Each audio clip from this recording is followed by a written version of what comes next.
পাহাড়ে যে কাম কাজ বন্ধ হয়ে গেল গা, এই একটা কাজিয়ার কারণে পাহাড়ে আমার দুখিয়া করার মানুহবিলাক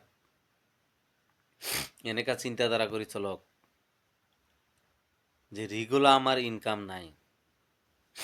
এই সুবাৰি সিজনত 3 মাহ আমি কামাই কৰোঁ, কিবা লেবাৰি কৰোঁ, গাড়ীত কিবা কি কৰোঁ। এই 3 মাহটো 4 মাহটো আমার বন্ধ হয়ে গেল, কিবা ইটা আনো গাড়ীত। কিন্তু রেগুলার কেনেকা ইনকাম করব পাৰোঁ সেইটো আমাৰ দুখীয়া ঘৰৰ মানুহবিলাক চিন্তাধাৰা কৰক। আমিও কৰিম।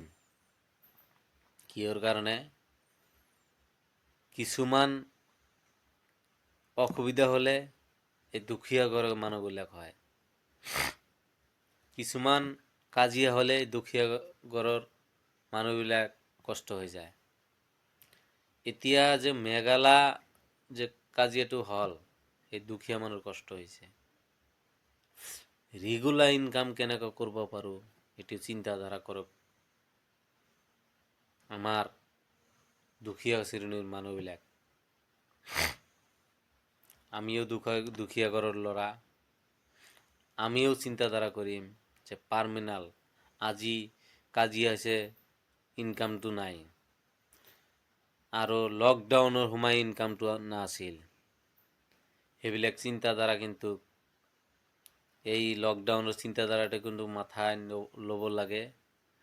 আৰু এতিয়া যে মেঘালয়টো কাজিয়া হ'ল, এতিয়া আমাৰ কিন্তু ইনকামেৰ ৰাস্তা নাই।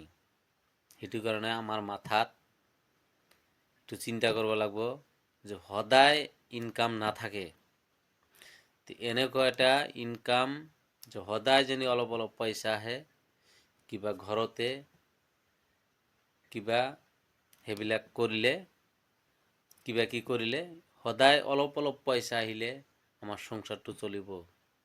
কিবা মই বেমাৰত পৰিলে সংসাৰটো চলিব, এনেকুৱা এটা ইনকাম। বেমাৰত পৰি থাকিলেও যেন অলপ অলপ পইচা আহে, এনেকুৱা ইনকাম শিকিব লাগে। শিকিব লাগে মানে এইবিলাক বুদ্ধি কৰি থব লাগে।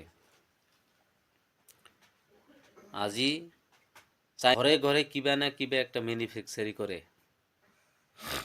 কিন্তু আমাৰ ইণ্ডিয়াত অসমত এনেকুৱা নাই।